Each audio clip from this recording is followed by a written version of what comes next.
I'm Josh. I've pretty much met everybody across the street, but hi again. Welcome to our panel on interconnected practices. So I'm going to start. I'm going to do a little, little context intro, and then I'm going to give a little introduction on everybody here, so we're a little familiar, and then we'll kind of head it off, and we're going to do some main questions, and then at the end, I have 3 rapid-fire questions I'm going to hit everybody with, and hopefully we'll get some fun things out of that. And then you'll get 10 minutes for Q&A. I'm going to make it 7, so make sure they're concise and make sure I can see you, you know? And that's that. So again, I'm Josh. Welcome to the panel here. We're here at Building 78 at Kearney Point. My organization is Gardenship. We exist in an amazing space across the street from here. That's it. So our panel today is on interconnected practices. The best forms of art making exist within a community conversation and context. To make art and share it requires an interconnected infrastructure centering creativity, labor, and exchange. This panel will look at the strategies and tools for building art spaces and interconnected practices that center creativity, diversity, diverse creative practices, and community inclusion, which I think is perhaps the most important part. As artists, we all sort of tend to work in a silo, right? But we all know that, like, if you don't poke your head out, shit gets weird, right? So you gotta really kind of check in with your peers, check in with reality. But you need a kind of community system to be able to do that, and that's what we're here to talk about today. Joe, you are a prince. Thank you, Joe. Thank you. So without further ado, after I sip this, this is Kelly Cave to my right here. This is Juno Zaga. We have Donna Kessinger and we have Eve Biddle. So I'm gonna give my 2-cent spiel about everybody and make them blush. Kelly Cave is a working artist and educator born and raised in New Jersey. Can I get a whoa Jersey? Whoa. Thank you. She received her BFA from Syracuse University with a degree in fiber and material studies and completed her MFA at University of Cincinnati in sculpture. Following graduate school, she served as an artist in residence in sculpture at Northwest Missouri State. And Cave has attended residencies and public art works at Salem Artworks, Franconia Sculpture Park, the Scottish Sculpture Workshop, Gilbertsville Expressive Movement, and participated in the 2020 Nashua International Sculpture Symposium. In the spring of 21, she completed a major public artwork in Glenside, PA as part of the Arcadia Project. Currently, Cave is a student fellow and instructor at Teachers College, Columbia University in pursuit of a DED DCT. It's a doctorate. Yep.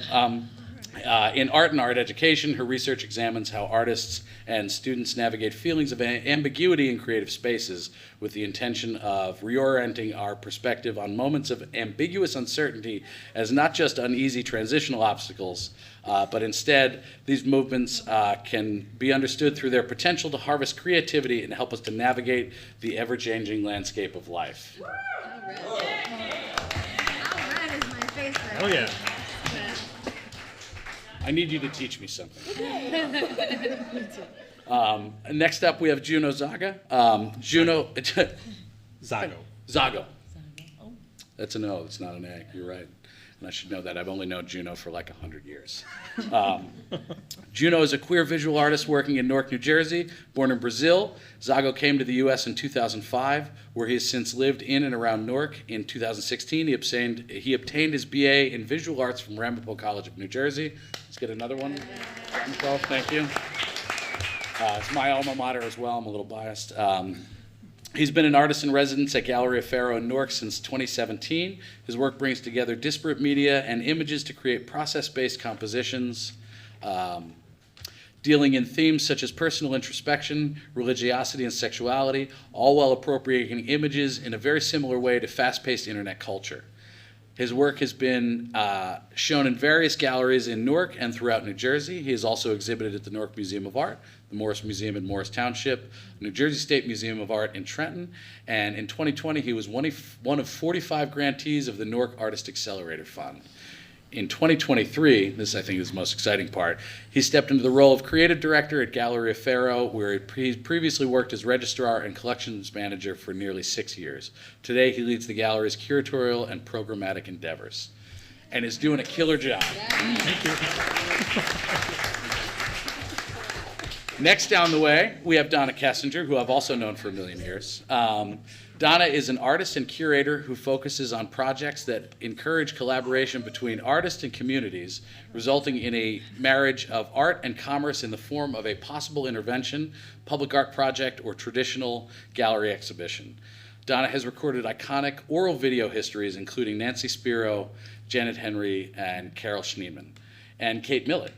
She produced an interview with Kate Millett for Dyke TV, which screened on MNN in 2000. She was part of a project of Involved Residency for Documentary Filmmakers, Independent Feature Project, IFP, in 2003. Her video work was screened at the Jersey City Museum, Deneen Hull Gallery, Garden Ship Drive-Ins, Wavelength Pandemic Projections, and other venues internationally as part of Art Femme TV.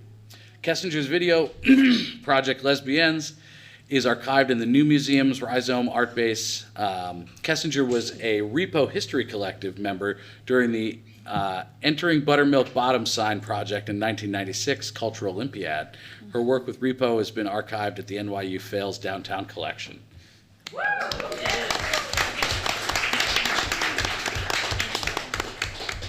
And down at the end here, we have Eve Biddle, who also, I don't know if it says it in here, but was one of my co-conspirators in inception of Garden Ship, so that's what's up. Eve is an artist and co-founder of the Wassaic Project, a residency program and exhibition space in Wassaic, New York. Her practices include making art, making connections between people, curating, collaborating, building projects and institutions, helping to bring others' artists' art to the world, throwing parties, making and facilitating public art, and she's really good at all of those. As an object maker, her influences are more personal. Her parents, their photography and sculpture, her extended family, our experiences with our bodies, both beautiful and strange. And recent exhibitions include the Williams College of Museum Art of Williamstown, Massachusetts, the Davidson Gallery in New York City, the Buffalo Institute for Contemporary Art in Buffalo, New York, and that's that. So, without further ado,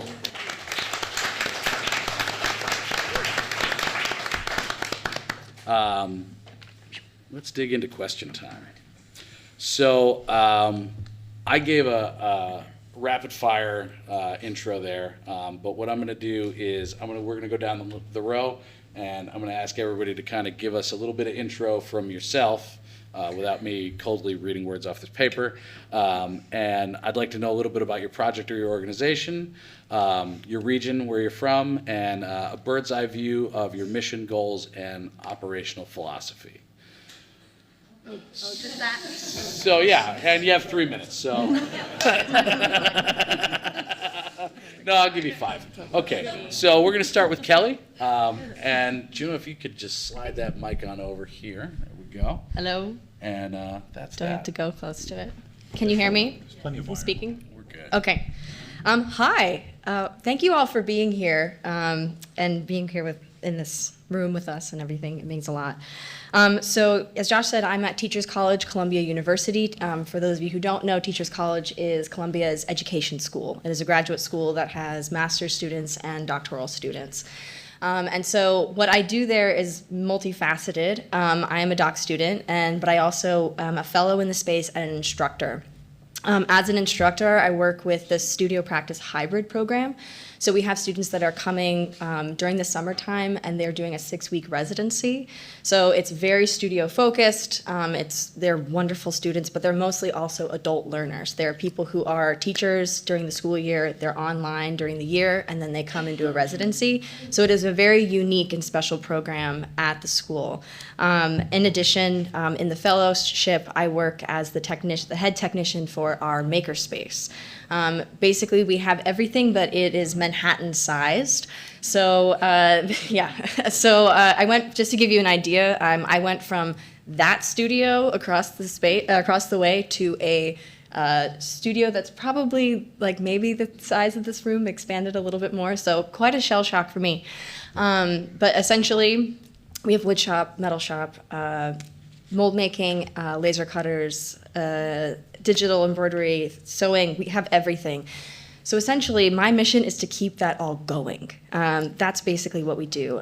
We do not have a full-time employee in the space. It is run by doctoral students. So we service about 3 to 4 different classes that are coming through with traditional sculpture and then also digital tech.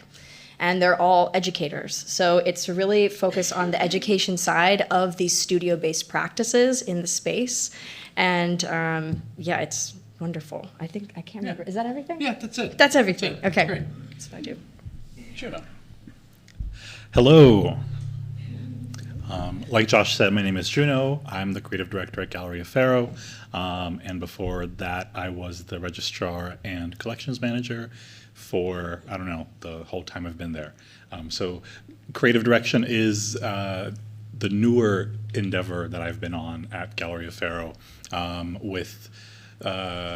my plate are things like the curatorial schedule calendar, the programming that is attached to those curatorial projects, the artist residency, and the kinds of people who we award our fellowships to, and the kinds of people who we are asking to come on or asking to leave, or who we're renewing. Galleria Faro started in 2003, and I was not in this country back then. It was started by Emma Wilcox and Yvonne Davis after the two had met at SVA as photo student and darkroom person. Yeah, darkroom technician. So with the ethos of, DIY and wanting to create a space where artists could fulfill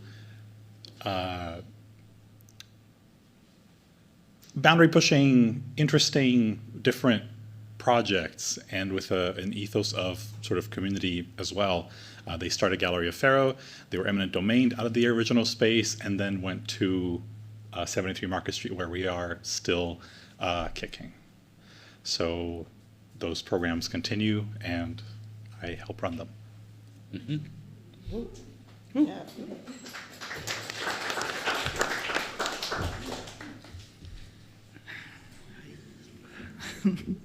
Hi, I'm Donna.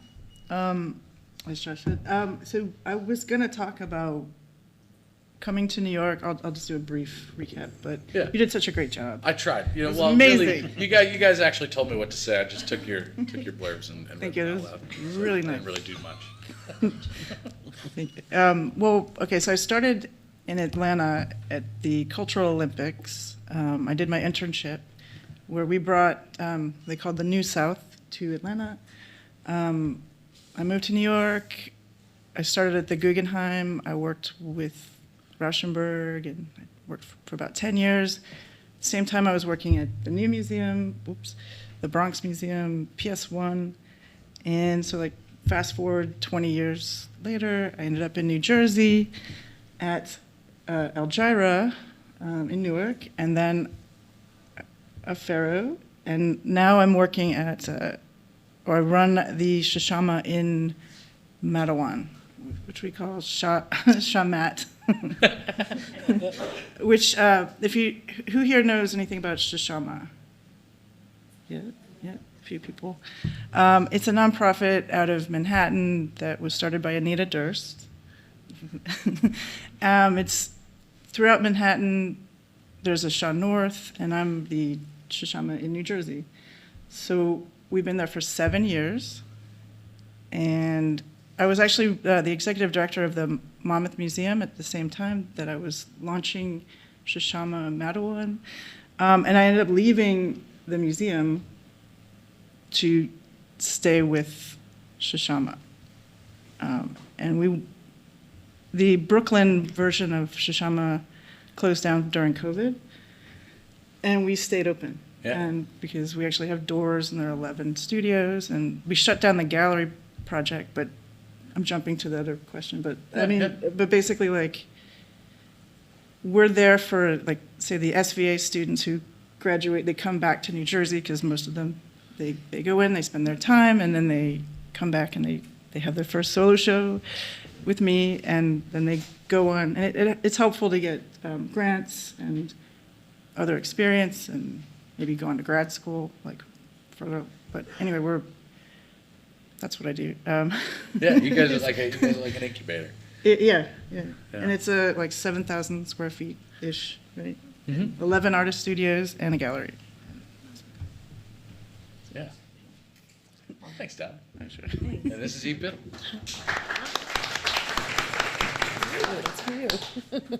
Hi, I'm Eve. Thanks everyone for being here today. There's lots online about Wasaic Project and about my practice and about my parents and all this other stuff. So I might just tell you a couple things that aren't available anywhere else. I like making things, if that's not abundantly clear. I made these sticker sheets in collaboration with friends who are graphic designers. Feel free to take one on your way out. There are more on the table over there. And this came out of a sort of the idea of how to bring place into my own practice. So Wasaic Project's been going for 15 years. We're sort of very much about placemaking through the arts. And I also make things in my studio. And I started thinking about how those two ideas and tracks in my practice could interweave with each other, partly because I believe that if you're going to serve other artists, you also have to serve yourself, or you will fail to serve other artists, successfully in your best, you won't bring your best self unless you're also nurturing yourself, and that can be challenging and hard to figure out, and anyway, so this was sort of born out of that. What does it mean to make objects that are also infused with a place and with yourself? So that's sort of become an undercurrent in my practice that is not super forwarded, but is really important to me. And I've also started to, partly with the Gardenship and with Wasaic Project and some sort of programming in my own practice, if you will, really lean into this idea of creating containers for connection to happen. And sometimes that's like highly curated and structured, and sometimes it's really not structured. And it's like, okay, these are the limitations. Here's the cup, like make your own drink, and sometimes it's like almost ritualistic. So there's that's been happening more and more in my practice, and specifically around the dinner table. So like Thursday night, I collaborated with Hilma's Ghost, and we threw a dinner party for 35 people, and I created the container, basically. I made the space, I made the tables, I made all the dishes, I made all the food, like the actual, like, I'm gonna eat out of it dishes. I made the introduction, and then Hilma's Ghost did the ritual, and we, had a sort of curated group of people there-ish, but there was also space for people to sort of make their own experience. So that's something that there's nothing public about that, but that's happening more and more in my practice. And I would say like life goals is to die without any of my own art, or very little, right? So Give it away.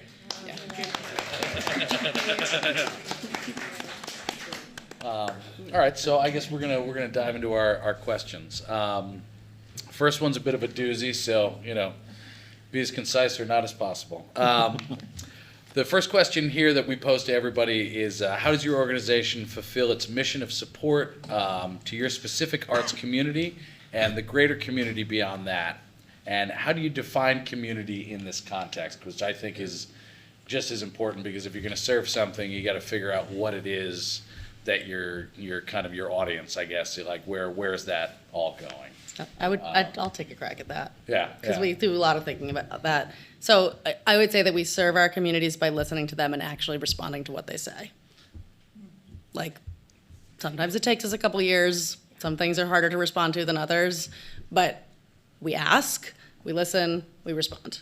And when I say our communities, I mean the artists who come to Wasaic And we sort of define that as artists who are interested in our place. And people are interested in our place for lots of different reasons, right? Sometimes it's like get out of the city and have a change of pace. Sometimes it's, the facilities that we offer. Sometimes it's the exhibition opportunities or, utilizing the print shop or whatever. But it's really, that's like the container, right? Our summer exhibitions, we're not purporting to be like a survey of contemporary artists or like even American artists or even the New York City area artists. We have international artists, but everybody's interested in our place. And that's kind of like a guiding factor, theme for us maybe. And then with our local community, we track the zip codes of visitors, and we're over half Dutchess County and local Wassaic and Amenia residents. And, it drives me nuts when people are like, oh, it's like Brooklyn, come upstate. I'm like, well, here's the numbers. Here's the data, yeah. Like, Yeah, nope, yeah. it's actually not. Yep. And a lot of that is just outreach. We have really, really good relationships with our community, and that's partly because we program with our stakeholders. We make programming together with our stakeholders, not for our stakeholders. So again, that's about listening, but it's also about making the space so you can listen. So your programming meeting is not like, me and my artistic director, and then we present it to the fire department. It's me and the fire department and our programming director and their, people who run their programming, and we say, what do you guys want to do? What's the experience that you want to have? What have you done in the past? How can we support? What are the resources you have? What do we have? And that's where the programming emerges. And we do that with our artists too, and sometimes the artists and the fire department, and the library and the bar. So that's how we approach that at the Wassaic Project. Awesome. Anybody else? Yeah, to sort of echo I begin to think about the question first with the second question as opposed to the first, which was how do you define community within the context of what you're asking? And I guess to kind of put it bluntly, it would be community is like artists, and if we had to define it further, at least for Galleria, in the case of Galleria Faro, the specific arts community would be Newark artists, and then the greater community beyond would be New Jersey artists writ large. I was sort of having a similar kind of thought experiment of if we had to round up the zip code, for lack of a better words, of every artist who's either had a studio at Galleria Faro or who's exhibited or who's donated to our yearly fundraiser, it would be, we would have international artists. We would have New York's artists from New York and beyond, but it would primarily be New Jersey artists. And I think even the number of artists from New Jersey outside of Newark might be bigger than the number of artists from New Jersey and Newark. So those are the confines with which I kind of understood the question. And I think if, despite those facts, however, we're trying to also look at Newark, New Jersey first. We are not attempting to limit the resources solely to Newark, but that's our home base, and that's what we understand ourselves to be as a gallery that is purporting to exhibit the work of emerging artists, to give some artists their first breaks, for example, to tap into the artists in residence for exhibition opportunities, as opposed to being solely like a think tank in the office about, okay, what's contemporary, what are the kinds of exhibitions that we ought to sort of have right now. I've been curating, I guess, taking the lead on curating since last year, but the whole vibe all the way through has been who do we think, who do we feel, who are we getting a sense that's about to do something really, really awesome with themselves and their practice. And it kind of becomes like are we friends with that person already? How do we become friends with that person? Would they like to have an exhibition at Galleria Faro? And we're an arts nonprofit. We don't guarantee a sellout. We don't guarantee to place your work in institutions, but we guarantee a banger of an art opening. that much we can, and it's been so interesting to see the the rise, like post-pandemic, of like just getting, with each progressive exhibition, the number of people in the room and how little of the floor you can see begins to match more and more the like pre-pandemic experience. And so just to kind of peter out, it also has to do with like the kinds of resources you're interested in offering and how you're interested in offering them. I believe at present, Galleria Faro has the cheapest artist studios in the city of Newark. And some of those studios are subsidized through fellowships even. So we're not making a lot of bank out of our studio residency, and that's kind of by design. And it becomes a point of inflection, or even a point of like chagrin with a couple of people who don't kind of understand what that ethos is about. But it sort of was designed that way, and when I sort of came into the position that I'm in, absorbed understanding of why it is that way. And I don't have an interest in questioning that decision anytime soon. So that's also the thing, sort of designing the resources to be available for the people who you wish would be taking advantage of them is also part of the question. Totally. Awesome. Can I jump in on that? Yeah. On the same token as affordable studios, down at Chaumette, I think of it as a launching pad for artists in, say, Central Jersey or like down the shore, if you will. If you look at Shishama in the city, there's multiple resources for artists. We do below market rate studios and galleries and pop-ups. But 7 years ago, Anita Durst and I sat down and we created Chaumette it was an old Ford dealership. And now I'll do an open call on Instagram. It's very informal. Like when I ran the museum, it was everything was structured and it was based on this funding versus that funding. And now I don't meet with boards, I meet with Anita, and then I put out an open call on Instagram, and I end up with, I just pick out of whatever looks most interesting. But it's a spot where artists can come and curators can come, and they get a 1,000-square-foot gallery, and they can experiment. You can do the things that you can't do in most spots, unless there are certain requirements. Like there are limits, but basically, if you stay within the limits, you can do whatever you want, and it's subsidized, it's free, and the studio spaces are well below market rate, and it's 20 minutes from the beach, so it's a good spot. If you want to come, let me know. but we have a good time, and so I encourage you to check it out on our website. Chaumette. That was Anita's name. Hi. I thought of two things with the definition of community. One, I thought it was so interesting that we kind of talking about like communing like together as an active community. Just being in this room, we are a community right now, which I think about all the time. For me, sculpture as a medium is community-based. One, because I started making larger scale works like 10 years ago, and I was incredibly humbled by how much of it I couldn't do by myself. And then also, in addition, there's so much of these things, like with just my ambition in general. So many times have I called people who know better than me to just be like, hey, so I remember this piece that you did this one time, and did you use this, or did you use a ground screw? The amount of times I call Josh about these types of technical things, but even in general, this is your community. And for me, making sculpture has always been in that way.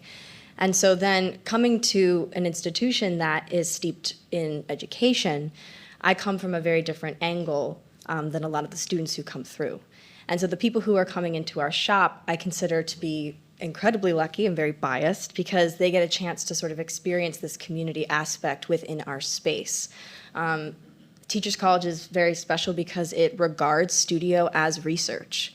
And I agree with that. It's part of it. Visual arts research methods is a thing. What you're doing in your studio is part of what's happening, even if it's writing or making, anything like that.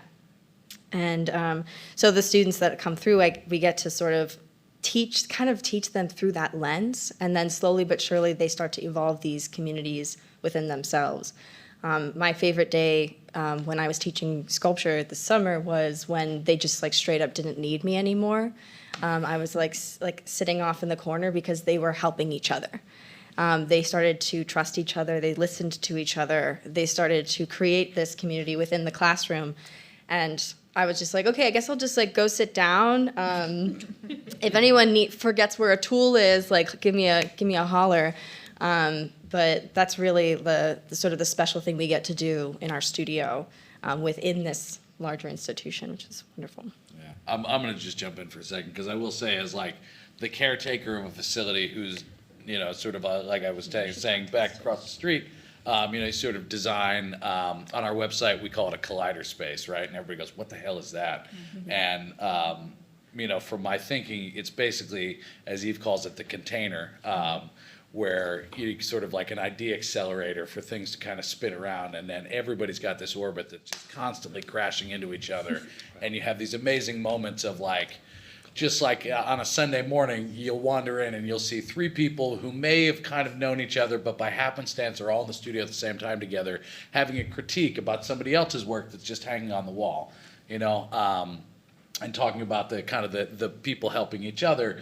It's sort of very encouraged for Skillshare to happen, right? Where anybody who knows how to do something can show somebody else that needs to know how to do something. And it's really those golden moments where you walk in and, I click on the security cameras, I'm drinking my coffee, have my morning cigarette, and I'm like, what the hell are those guys doing, And then I'm like, all right, well, let me get out of this office and go walk over there and see what's up, And they're like, oh, dude, I just met this guy and he knows my da, and it's like, I love it. It's like, Yes, I was like to say, Jersey gets Very smaller New by the day. And Very that's, New and Jersey. I will say at Gardenship, we are a very Jersey-centric organization, I love this place. And if you don't, in Jersey, we have a saying, it's called hide and go fuck yourself. Anyway. And can I just say, like, in terms of community, and if you look at 14C right now and what's going on, JCAS, 14C, there's been this movement from South to North Jersey where when we first started JCAS 20 years ago, it was us in Jersey City. Yeah. And now it's across the state. It's almost like New York upstate weekend. Everyone's trying to, like, we're trying to do a weekend. Apparently, there's a movement. Oh, but- we're gonna but- talk about that anyway. Yeah, I've got some ideas, and I've got some anyway. That'll be a we're whole other inspired. panel discussion of like how we can really get the flex on. But I just want to say, like, it's grown. I mean, 20 years. the thing that's interesting about the Jersey art community is years ago there was this idea that we were gonna like build a thing and we were gonna get people to come over from Brooklyn. And I'm gonna just hijack this for a second, right? And there was just this whole idea of like, well, we need to get the Brooklyn scene to come over to Jersey. And I know Eve brought me into this project very early, and I was very upfront to the point of maybe being brash that like, people have approached me about this project before. If you think I'm going to build a thing so that we can get some Manhattanites over here, like, thanks for lunch, but see you later, right? Like, I'm only interested in this if we can create the container to be the aggregator for all the things that are going on here, right? There's, and as it goes on and the time goes on, we sort of cohese this sort of like Jersey scene, right? Yep. That's been happening. But my whole thing was like, we have all those parts, right? We don't, and not to be just like placey, but like we have all the things. There's just like nobody's really talks about it, and everybody's very siloed. So to kind of create this node or this space where you can kind of become the connector has been really why I was very interested in starting this project. That and like, I don't know, I needed a place to plug my welders in. So everybody goes home happy. Yeah, exactly. And I need to store my garbage. Yep. Anyway, so we'll move on to the next one here.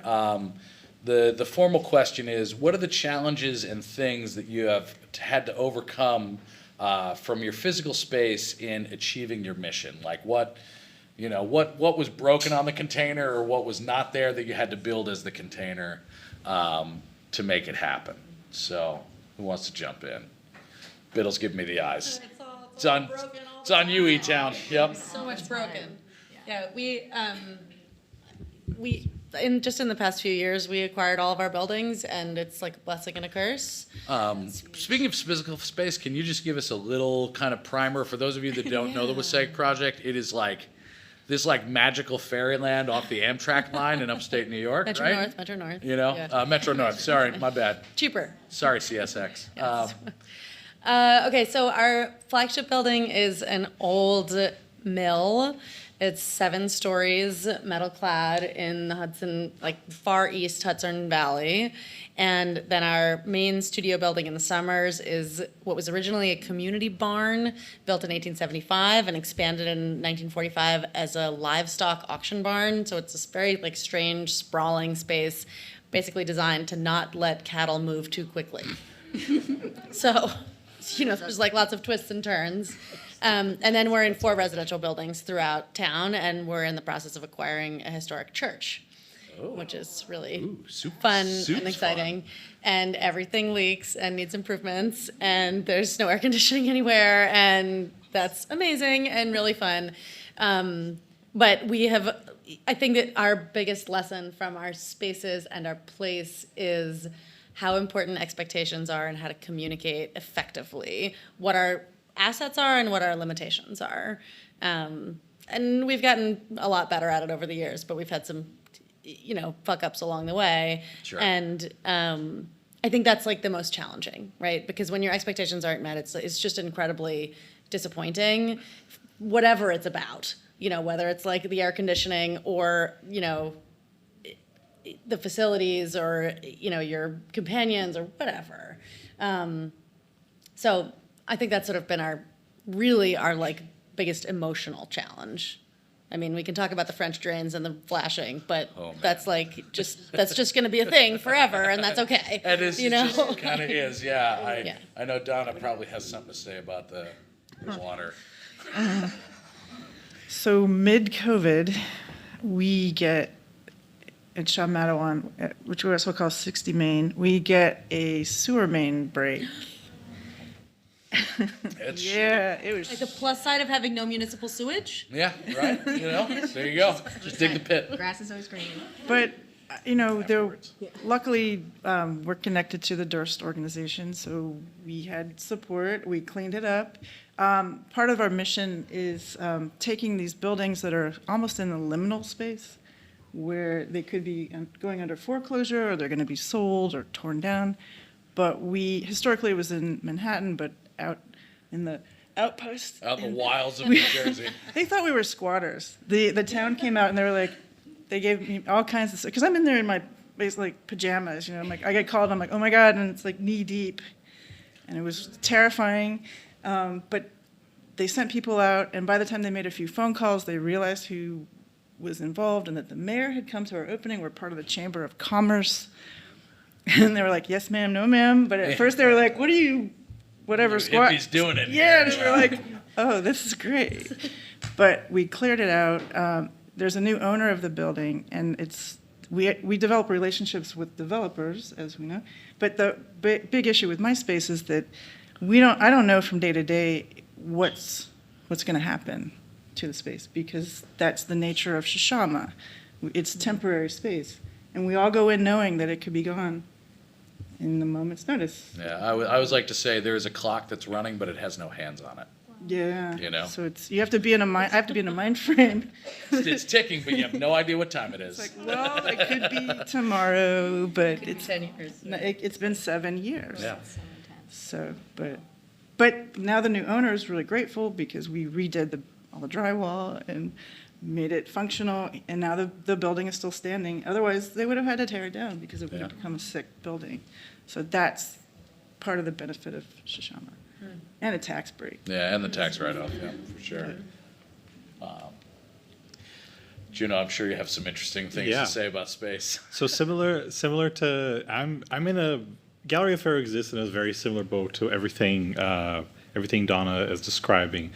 You know, not only in the that like ticking clock that is like just kind of that looms over your head constantly. Sometimes you remember it and sometimes you forget. Sometimes, yeah. I think, Blissfully ignorant. I mean, some days yes, some Yeah. days no. The I take this question and I answer it sort of like in a legacy kind of position, because I think the bulk of, if you had Yvonne in this seat, Yvonne Davis in this seat instead of me, she'd be able to tell you about the like scooping like shovelfuls of like rats from 73 and, Market Street, and And I I will was say- there. and our Yeah, and, Yeah. and Donna was involved a little bit. I was on the board. I was lucky to help them unearth an elevator that had crashed in the basement that was behind a wall. Yeah. And we found it. We just like happenstance found an elevator car. it's Yvonne was like, I think, and I was like, well, I got a hammer. yeah, that elevator shaft now houses a permanent audio installation. So the lot of it is like things so Affaro been eminent domained. Affaro has had to kind of make a exhibition space out of the first floor of not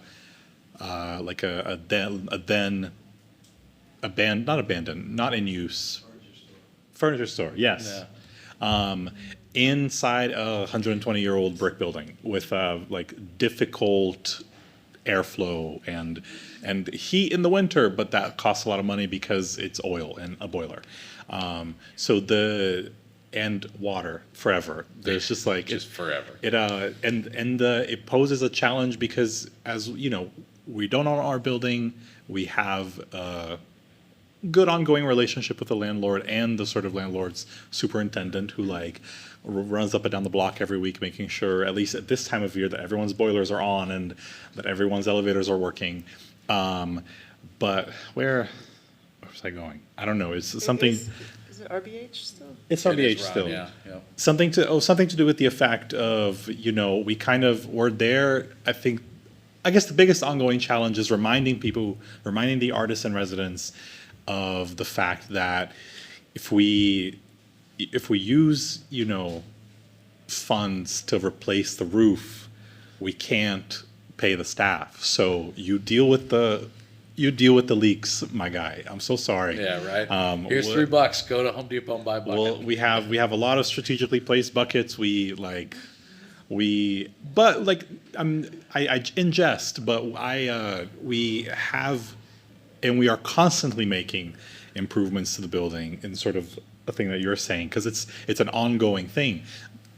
An old building will show its age at every turn, So there's a way to kind of sort of stabilize the current workflow and then try to address like a screaming red priority. But then when those are addressed, it kind of like runs smoothly into the next thing. Yeah. And it's just an understanding that the next thing is always going to exist, whether it's around the corner or like around that corner or around that corner far away over there. But it's there. I used to joke with I own I have a couple of spaces in Newark that we rent studios in, and I always used to joke that like the catastrophes are just opportunities for community. It's like everybody's in the same shit show, so like, let's have some pizza.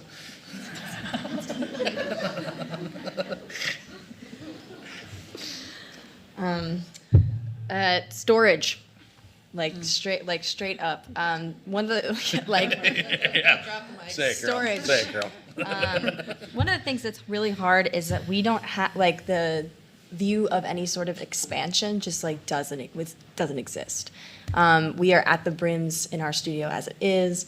We barely have rooms for students to store their projects. They keep giving me new tools, which is so cool. But a giant CNC machine in the middle of my wood shop that's half the size of this room makes it a little hard. Physical space, honestly, for me, comes in the form of mega safety concerns, basically. I have to limit so much making, which hurts my heart, but it's true because their safety is on my watch. And so just people moving in, it's always constantly moving in space. There's a really interesting dance that happens in our wood shops and such. And the other thing that's interesting is being connected with the institution is that I can't fix anything. which is really strange. So it's like, oh, there's things that I can fix. There's a hole in the wall, there's paint, there's something, and they're like, well, that's union. You don't, there's some parts of it that you can't do.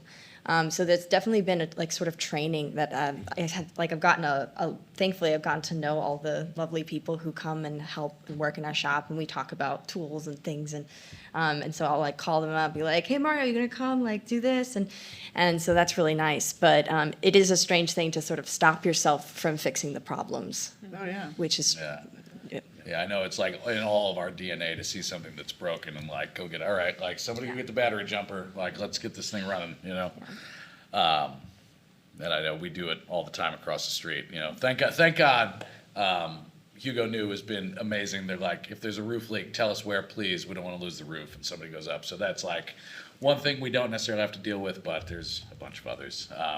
We live in a swampland down here, so like the earth is sort of slowly reclaiming a lot of parts of the building, and we're the next project we're going to undertake is our front door, which you guys came in through the big roll-up door because I was a little embarrassed to have you come through the personnel door, which is completely separated itself because the frame is racked because the building is coming into the ground here and not into the ground there. So it's really like a 3-part door with drippy cardboard falling out of it. it's a Dutch door. It's a It's a Death new- Trap new way Dutch Deluxe,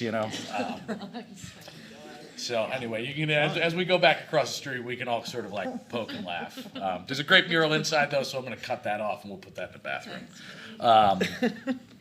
Because everybody should be curating your bathroom, but that's a different panel.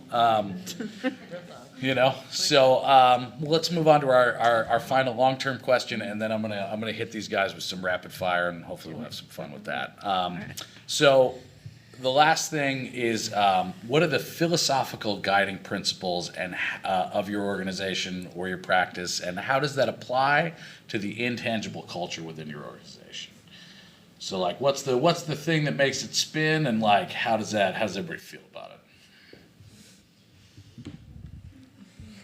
So I went and I texted Jacob Mendel, who's currently at his sister's wedding dinner yeah. rehearsal, and I was like, clarify this for me right now, because this was a question that I needed a little bit of like, what's going on? I will What's say, going so on? coming up with these questions, Jacob, I don't know if anybody peeked into the office, but we have like the ultimate bullpen, right? So I run 4 organizations out of that office, so there's a lot of crosstalk, and a lot of times Miguel will be editing something, screaming questions to me. Jacob's like, I need an answer on this, we got to send an email out, and Neil's like, did you get the drawings I sent you? So this was sort of like one of those afternoons where I was like, yes, hold on, all right, Jacob, boom, boom, boom, boom. All right, Neil, I got the drawings, I'm looking at them, right? And Jacob was like, okay.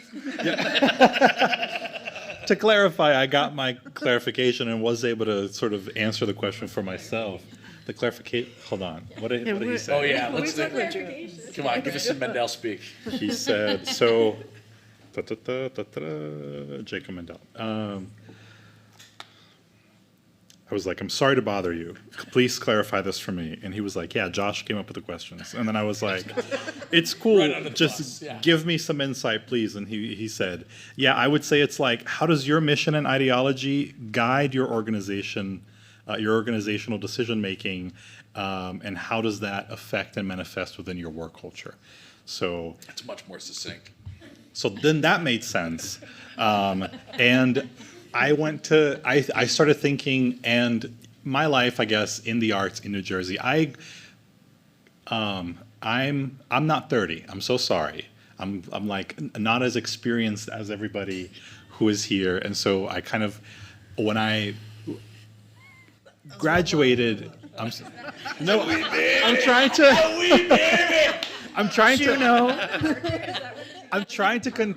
contextualize the thing that I'm about to say next, which is that when I I graduated Ramapo and then just sort of like started swimming in the Newark arts, The swap. everything. And of course, the first person I meet who's of any consequence, after people like Gallery of Hair is Victor Dowson, founder of Algira Center for Contemporary Art, which sunsetted in 2018. He's making humongous landscape paintings these days, which are really beautiful. And I was his assistant for the last 6 years until the creative director thing happened. And so which is to say, when I think about when I switch on Art Brain, part of my art brain is nurtured by his art brain. And so something I've always heard Victor Davison describe Galleria Faro with words were things like sweat equity. And Emma Wilcox, one of our co-founders, has used the term bohemian at times to describe our residency program. And I think I've already, in the introduction, kind of used the term like DIY, or if I haven't, DIY is one of the sort of guiding principles of how we even got the residency program up and running.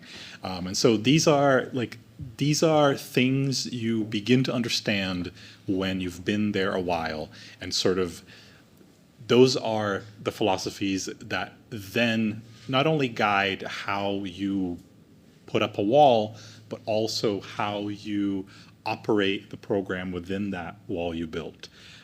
So it's a lot of like understanding, to use a less glamorous term, understanding that what you like, what did I write here? What you see is what you get a little bit. And that's a nicer way of saying it is what it is. But like within the confines of this building, which kind of plateaus in the amount of improvements that you can make to it, because like we can't unbrickify this brick building to make Wi-Fi be real good up 4 stories. You know, it's like that's a real challenge. And so with that in mind, how do you still overcome that kind of a challenge, despite the fact that you can't fix that problem, or it would be a bit unsurmountable to fix that problem? How do you still have a residency that, you know, is successful? How do you still come up with programming that like is exciting and that is vibrant, and how do you you know, show art that's really, really good? So it's a little bit about kind of like looking at pro arts or Mana and not being jealous and just kind of doing your thing. You know, I you know, to that end, real quick, like I like to think of us as like the anti-Mana. You know, we're like. I love Mana, for the record. Yeah. Moishi, No keep comment. doing it. Thank you. But we are big, but we're foul. We're filthy.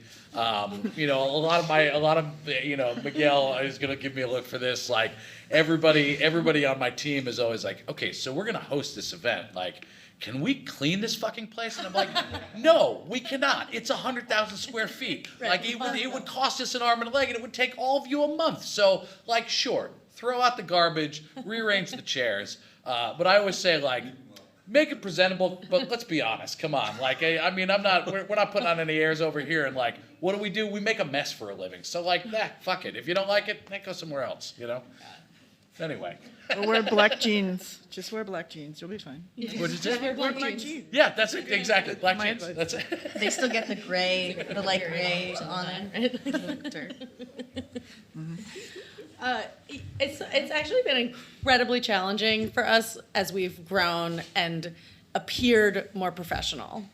And so, you know, like we have a really beautiful website, right? You walk into our office and like it is clearly run by artists.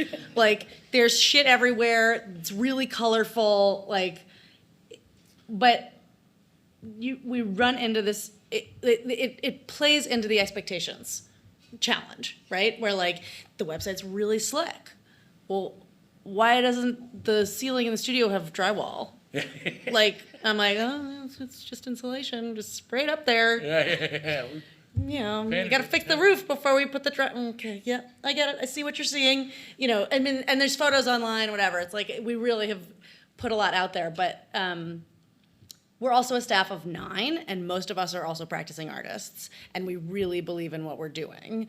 And it's a very self-directed, independent team, and when you really care about the people that you're serving, it's incredibly hard to have boundaries, right? So a lot of my job is like with my team of amazing nurturers and artists and programmers is coaching people how to say no, right? Like, I know you want to be friends with that artist, but when they text you at 11:30 that they missed the earlier train and they need you to pick them up, the answer can be, there's a rail trail you can walk. Or you can just ignore your phone until the morning and say, oh, I didn't see this, I'm so sorry.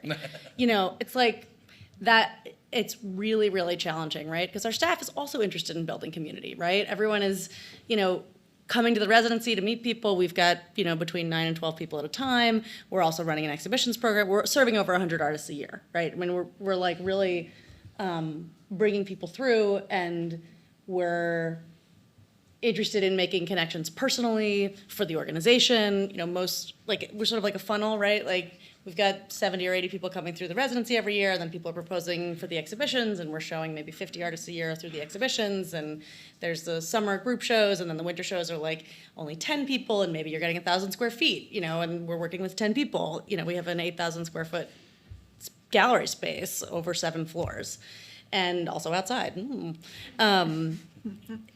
So, and then sometimes we'll and then the funnel will go down further, and we'll do an NEA commission, and so there are these long-term relationships to be maintained, and, I want to be able to say yes to everything, and, it's not just that I'm coaching people to say no, a lot of my job is saying no. No, we don't have enough money to do that. No, we cannot make your food. No, we cannot give you, another bedroom. I mean, a lot of it is saying yes, right? I mean, we have now one of the biggest family residencies in the country, and we started that because we kept getting asked, can I bring my kid? Can I bring my husband who has PTSD? Can I bring my mom? Can I bring whatever? And we're, I think, the only family residency that defines ourselves as a self-defined caregiver residency. Yeah. Right? Yeah. So it's like, I don't know what I don't know what you need. Who am I to know what you need? Yeah, right. Great. That's so crazy. Like, Yeah. So there's a lot of yes, and there's really a lot of no, partly because if I said yes to everything, I would be out of my mind. It would just be complete burnout for everybody, right? Like, complete burnout all the time. And we did that the first year of our residency in 2010. We were like, let's never do this again. And then it was like, oh, do we just have to say no to some stuff? Okay, cool. It was totally magical. Yeah. Yeah. I don't even remember what the question was. Oh, office culture. That's right. So it's really boundary building, right? Yeah. And there is this push pull between let's figure it out. We start a lot of shit without money for it. Because we're like, oh, we'll make it work, right? Whereas most bigger institutions, even institutions our size, sort of astounded at how sort of big we are now, will say, that's a great idea for a program, let's apply for funding. And maybe the program will start in 3 years, which is super rational. Do the program when you can pay for the program, instead of do the program when you're gonna work nights for the program, But yeah. It's really interesting, but I do think that there's a culture of yes, even though I just said I coach people to say no. And I think that there's really a culture of boundary setting to preserve your ability to serve. That's what we're trying to cultivate. And also kind of recognizing the strengths of everyone else on the team, right? That's the key to collaborating, is not hoping that the person you're collaborating with is good at the same things that you're good at. It's, oh, you're better at that. Please do that. I celebrate you being better at that. I'll go do this other thing. I love when people are better at stuff than me. It's shit that I can just cross off my list.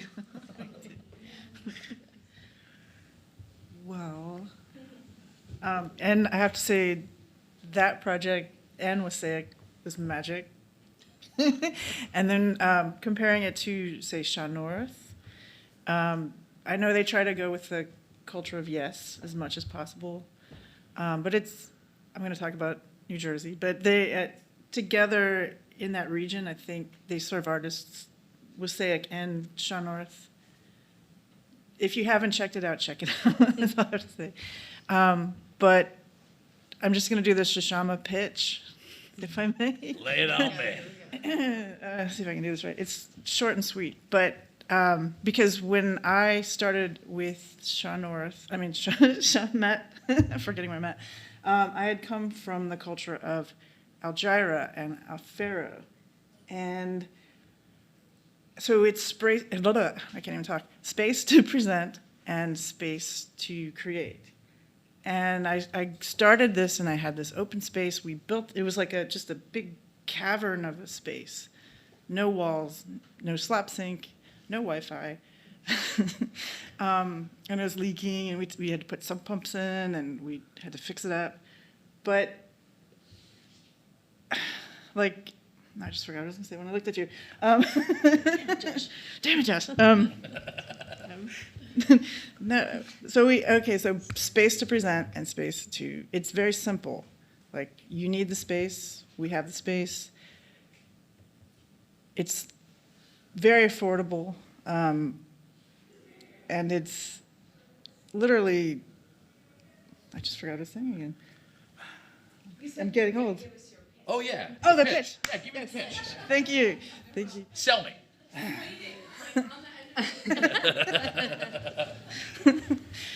So you bring your ideas to me, and it's very simple. I approve it, I send it to the office, and literally the reason I brought up Afero is that I was talking to Emma and Yvonne, the founders, and they're like, well, what are your boundaries? Like, what is this space about? Like, is it feminist? Is it based on whatever the thing is at the moment? Like,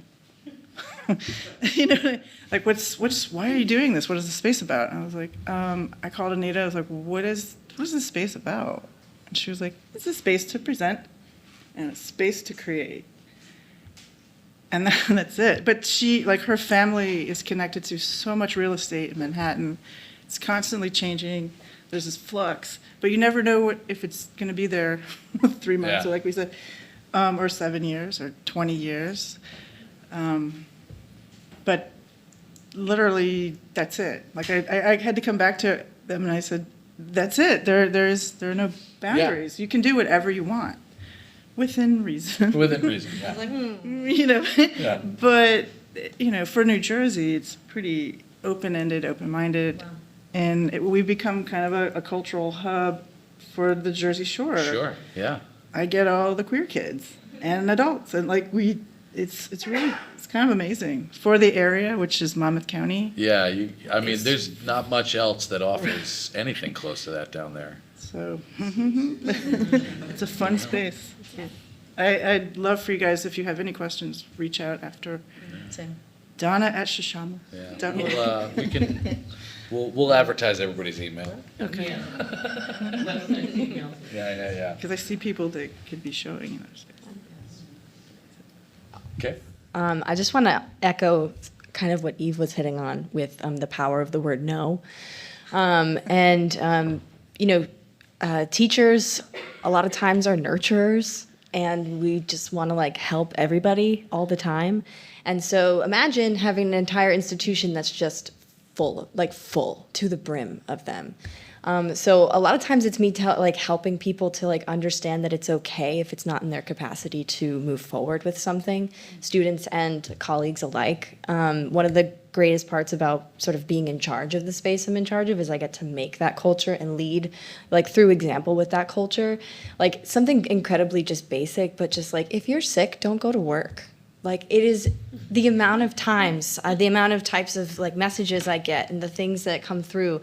Oh, I could if I do, and I'll just take that. I'm stay home. And I know it's a different type of culture with post-COVID or post-COVID, but something like that, even just setting that example and making those parameters and having that be a focus of sort of well-being within your space has been transformative. And especially because for me at least, the sculpture studio is a really embodied space. We're constantly in conversation with bodies, and we're using our body to create our work. And so the idea that you should be thinking about it and taking care of it, that's a part of the central mission of the space, is really important to me as I sort of create it. Just a little button at the end of that. I Yeah. actually think that kind of circling back to the idea of container, I actually think that creating the boundaries of a container makes for more productivity and success. Because if an artist actually if it's sort of you push up against it and you're okay, this is my space, I can go. Instead of this kind of if I ask for this, what if I go down this road? And I'm kind of over there. It's this is not a winding path. This is the space. This is the play area. go, and then they go. Yeah. Yeah.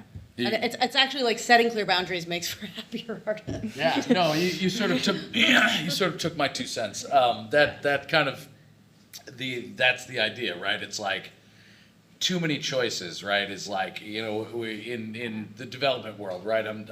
We're working on this other project where we're going to kind of do some like, hopefully we'll do some kind of affordable housing, some things like that. And we were kind of having this design meeting the other day, and I said no.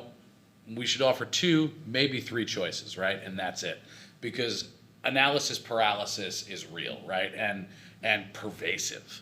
It can absolutely stop a project, an idea, something from coming to fruition. So I think if you narrow that gate, right, and just kind of give like this like one path forward, whether it's the hilly path or the flat path, either way, that's the path, right? And then that becomes the journey, and the journey becomes the experience, and that becomes the product, right? It's totally related to actually to what June was talking about. Yeah. Sort of like, okay, it's leaking, put a bucket underneath it. Yeah. It's like, and that takes out all of the like, I wonder if they're gonna fix this. Yeah. Like, oh, I'm mad that this isn't fixed. Yeah. Or, oh, I don't understand. It's like, It's an this is the, agreement. Yeah. this is the. Offer the parameters. solution, yeah. I like to say, people come to me like, in our giant space, right? Like imagine you put a screwdriver down, you don't remember where it is, right? So like, it can take a day for me to find a fucking grinder wheel, right? But my whole thing with that, right? I've distilled it down to this: look with your eyes, not with your mouth. Don't ask me because I don't know. Just get out there and find it. Like that's it. You just solve the problem, right? It's like if you're wondering, here's your answer. Just go find it. All right, so we're gonna do this rapid fire session. I think what I'm gonna do is we're gonna go down the line, and I'm gonna give 3 questions, 3 questions, 3 questions, 3 questions, instead of doing one across. We'll start at the other end. Okay. Ebids, you ready? Ready? All right. Besides the pandemic, what is the biggest challenge your organization has faced in the last 5 years? Keep it short. We're finding money. Yeah. Okay. I was gonna- I feel you. I All thought we right. should get rid of Where do you? Oh, I'm going to say the same thing. I designed this so that we all say the same thing, right? It's a little social engineering. All right. So where do you see your program 5 years from now? Still serving our artists. If it changes, it's because we listened. Are you there? Oh, what? Oh no. I mean, will you be there? Oh, probably in some form. Okay, good. I like that. If you had a genie in a bottle, what would your 3 organizational wishes be? Money can only be one of them. Okay, fair. Okay, super engaged board, Okay. like everybody finding their path. Money, and better health insurance options in the world. God, it's the worst. Like, Yes. really, we offer health insurance to all our employees and a 401k. God bless. We still operate Yeah. on 1099s. Anyway, Fine. Okay. I know we're working on that next year. 1040s for everyone. Yeah, we'll see about that. Yeah, I know. Well, listen, the accountants will let me know. I'll give you one of my wishes for that. All right. That's my third wish. All right. You ready? Yeah. Besides the pandemic, what are the biggest challenges your organization has faced in the last 5 years? We are based in New Jersey, and headquarters is in New York. So I can't write a grant through Shoshone. Oh shit. If anyone has any ideas, that. please let me know. Somebody in New Jersey immediately. Yeah. Or Subsidiary, right? or what if we offshore everything to the Caymans? Now we're talking. My parents don't live there anymore. Just kidding. Oh, just kidding. Maybe. I'm sorry, we being personal, like. Yeah, right. No, we're not, well, anyway, Cut the we camera. probably could, anyway, yeah. Thank you, Josh. What's the question? Where do you see your program 5 years from now?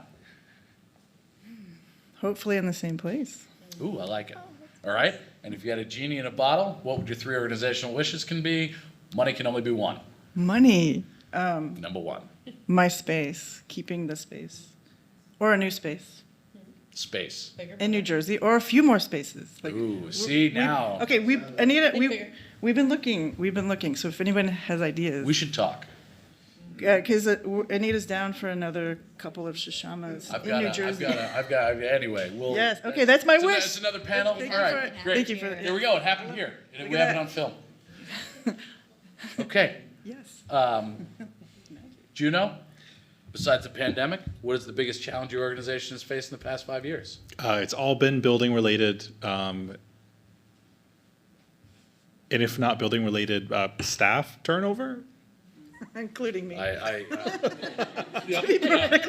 Thanks, Donna. Well, I love Juno. Well, I have the job because she left. So Yeah, right. You're doing thank you. I recommended that. Thank you very much. Where do you see your program 5 years from now?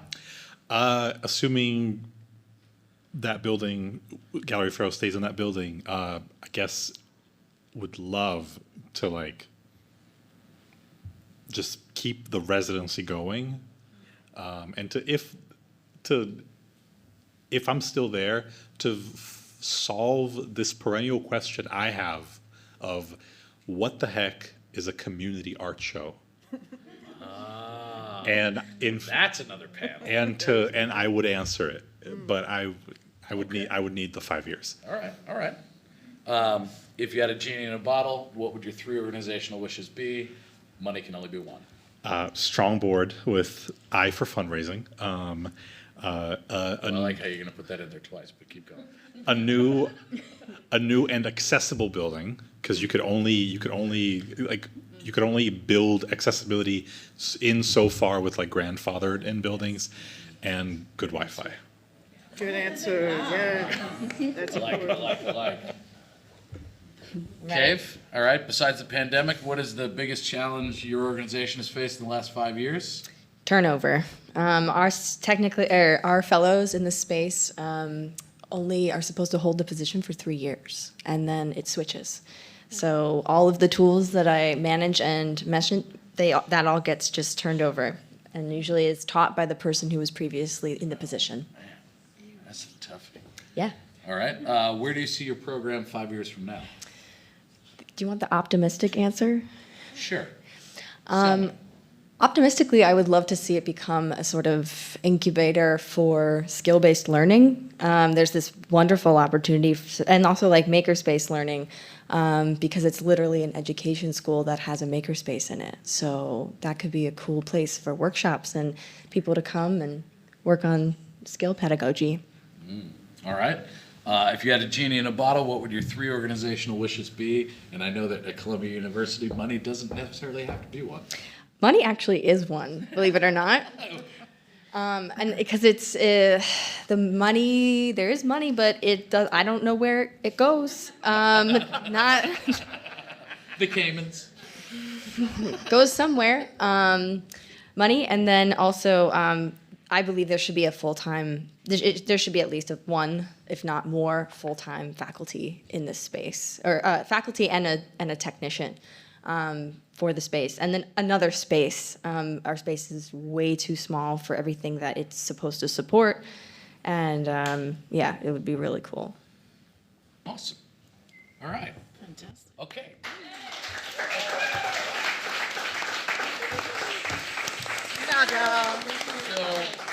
What about Garden Shift's 5-year plan? Yeah, good question. I thought I'd get away with that. Besides the pandemic, what's Thanks- the biggest challenge thanks, your Andy. organization faced in the last 5 years? Funding can let's only see. be one.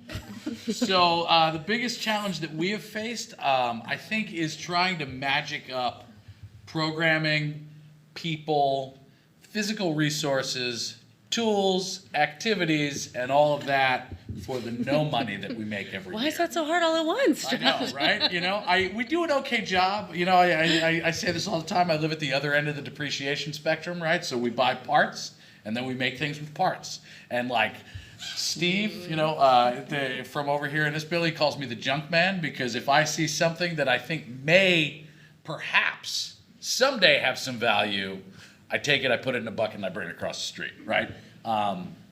But we've been able to kind of like cobble, duct tape, spit tape, whatever you want to call it, put things together. You know, you need a gearbox. I'm like, well, we need a 5-to-1 gear reduction. And Neil's like, oh, what about that saw we took apart 2 years ago? I think that's, I'll be right back. And he'll disappear with the forklift, and he'll come down with a crate. We'll dig through, and we're like, oh, we have two choices. There's a 7-to-1 and a 5-to-1. Let's figure it out, you know? I don't think this. Where do you see your program in 5 years? Moderator, thank you. So, I would love to be here, still kicking and grooving and moving. My world domination plan, right, is to take Gardenship and to start breaking off from the, we'll call this the center of the wagon wheel, into nodes, right? So I would love a space in Pittsburgh that operates identically to here, right? My Pittsburgh fam, thank you, thank you. We're have some loose talks with maybe a program in Atlanta. I really, really, really would love to be down at Sandy Hook with a program, Like- which is why we'll talk later. And there's At some the party. thinking and some talking and some At the yakking communing and some party. The things. RFPs that are out for the. So yes, so we're going to talk before the night's out, and we're going to put our collective resources together to figure that out. I will answer my own genie in a bottle question. I would like money. I would like a machine that makes money. And I would like to find some money, right? You know, we're new. We haven't actually even been in business for 5 years, so to speak. I think we are a nonprofit as of 2 years ago. We incorporated in October 2019, so we are coming up. Actually, I think we're 5 years this. No, we're 4 years. Sorry, we're 4 years. We'll be 5 years next year, but that's it. So we're still sort of new and kind of trying to find ourselves, so to speak, but not really. We just need money. So if anybody has money and they need to get rid of money, come find me after, and I'll buy you some coffee. And me. Yeah, you know? Like, when we'll have a fight. Yeah, Just kidding. exactly. But anyway, all right. So we have 7 minutes until I'm going to kick everybody out. So I'm going to take 7 questions. All right. We're going to start with you because you were up first, and then we're going to go to you, and then we'll figure out the next one. All right. I'm our artistic director of a small community. We have 50 studios with 30 artists in it, in Pacifica. We don't have air conditioning, we don't need air conditioning. We don't have heat because we really don't need heat. But they only pay $1 a square foot and put in 42 hours worth of body help in this place. I want to know from all 5 of you, because I'm going to take their answer to my board, how much are you charging per square foot for your artist studios? That is an excellent question. Does anybody know the calculus offhand? I don't know, but every studio at Galleria Fair is $295. Which is probably Some are big, some are not as big, but I'd say it's averaging flat maybe rate. 50 cents a square yeah, foot. 50 cents or $6 a foot Yeah, a year. studios. Yeah. We across the street, I'll tell you, we are. I like to take what the sort of like comp average is and cut that in half.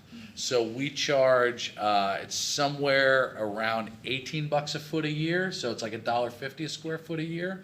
But that is all in, right? That includes your Wi-Fi, that includes your heat, that includes your access to me and all my swear words. I got you beat $1.41 a square foot, and you get me and And- Wi-Fi, and maybe a solo show if you're really. You know, if you're lucky and you bake the right cookies. I'd say we're probably about $1 a square foot for the studios, but we provide housing and professional development and exhibition opportunities and staff support. So we're like a very wide scope program. But if you actually just look at the studios, it's probably $1 a square foot. Is the housing? Do you pay for housing outside of the studio arrangement? No. That's all baked in for No, that. it's like for that. it's a programmatic fee that caps out at $900 a month, and sometimes there are paid fellowships.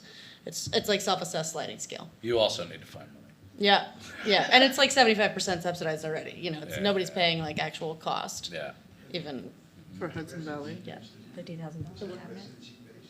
You have a It's a $15,000 cabinet. Yeah, so that's yeah.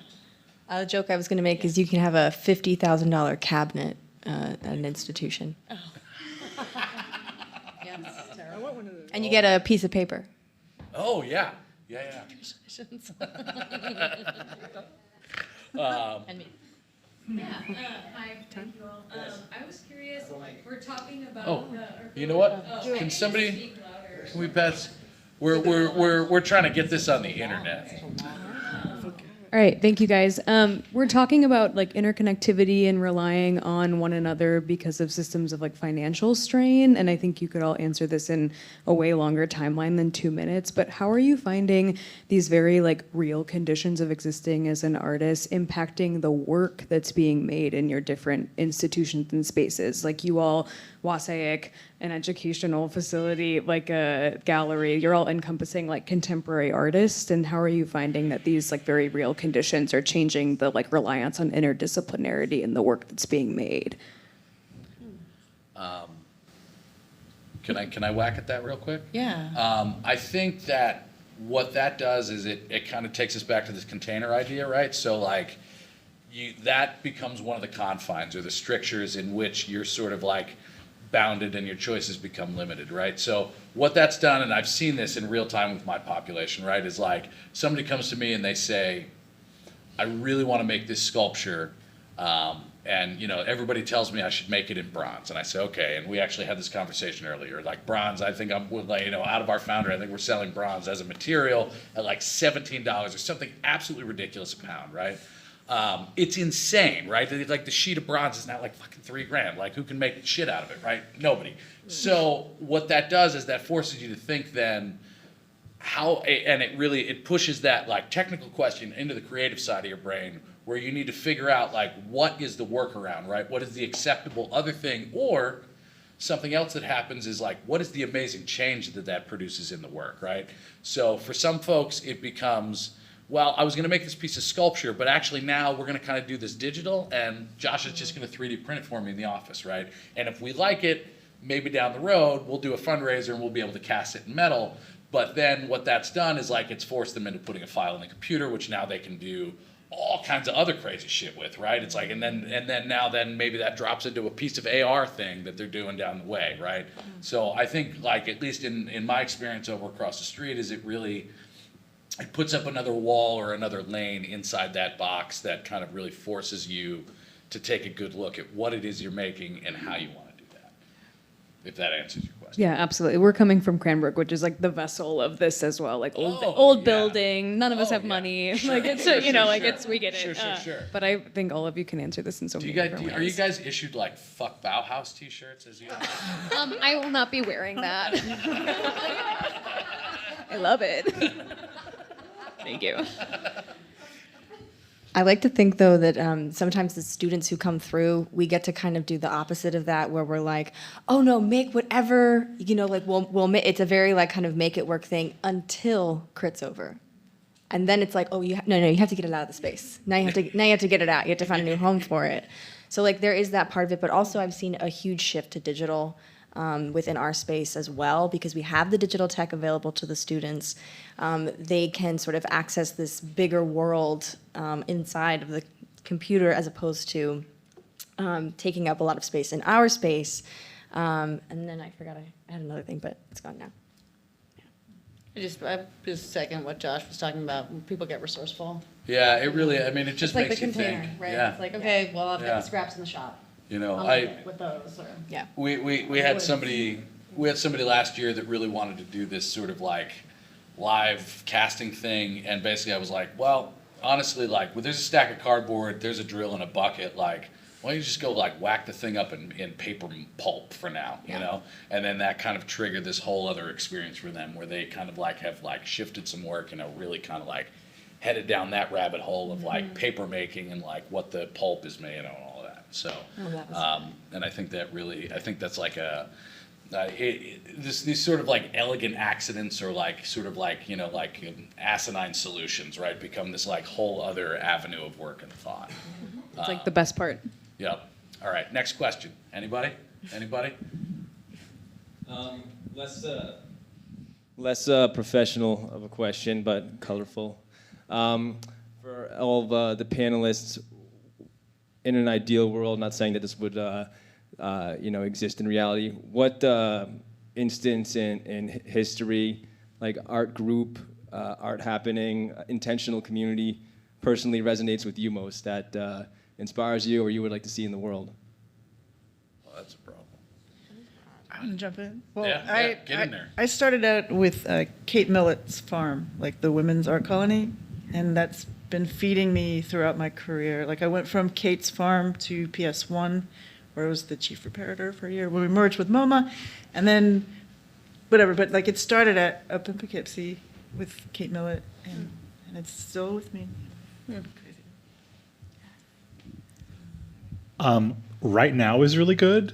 I think I'm personally a painter and collage artist, and I think some of the most exciting painting that's happening right now is also some of the like ugliest, most confounding, like why would you depict that in a painting kind of painting that's happening, and I love that. And so Hey, if portraiture can come back, it's all on the table.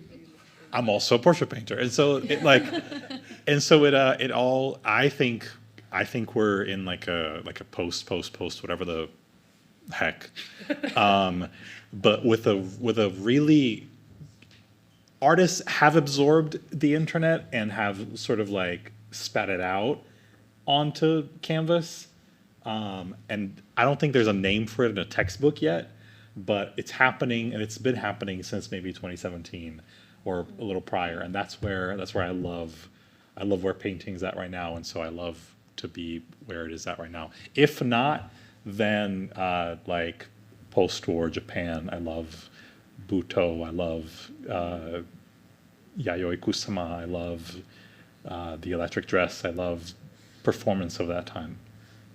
I wish I was there. I wasn't born yet. Biodome with Pauly Shore.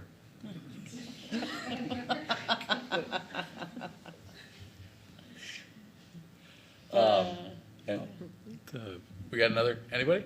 Yeah. Did you have a question? Somebody, there was a hand up over here? No? No? No. Well, we gotta have a couple more. Well, no, we don't. We go eat some snacks. Okay, all right. I'm curious about like what's happening with that building. Hold on. Oh, Take the mic. Say it. I'm gonna say it again. I have a very of the moment in our time question right now, which is what's making the building shake every once in a while? so this is interesting. All right, so I'm gonna be quick about this, and then we'll go have some snacks and some drinks. We are on a peninsula, so we are in one of the lowest physical land points in New Jersey. Right, we are at or below sea level. Right here, we're probably about 3, maybe 2.5 feet above sea level on this floor right here. We are the confluence of the Hackensack and Passaic River. It's what makes Kearney Point. We have a CSX rail siding that basically comes around and across and kind of like right down the center of the peninsula. It shadows Central Avenue, which runs right along over here. At the end of that is the end of the line for the CSX garbage train. So a lot of the garbage in New Jersey is processed through here. If you guys really want the full experience, come hang out on a low tide in August, right? When the wind is just right. Mwah. Amazing, right? But what you're feeling right now is there is 2 parts of the track, and if we were walking and it was sunny out, I'd go show you where they are, where the ballast has shifted a little bit because the land underneath us is absolute garbage. And sometimes literally. And yeah, literally, right? And as they pull the trains together, they pull them together, and then as they add cars, they slam the cars into each other. So as the train gets bigger, that ricochet and rack goes through the system, and that's kind of what you're feeling under your feet here. Never would have guessed that. Yeah, it's everything down here is just, it's like nothing. It's a bizarre wonderland of insanity. Thank you so much. Yep. Yeah. No problem. Glad I could be of help. Thank you, everybody, for coming. Thank you so much. And thank you to Kearney Point for having us, and thank you to the International Sculpture Center for having us involved. And everybody, let's go party across the street. Let's go. The food should be set up, and yes, let's go commune. Yes.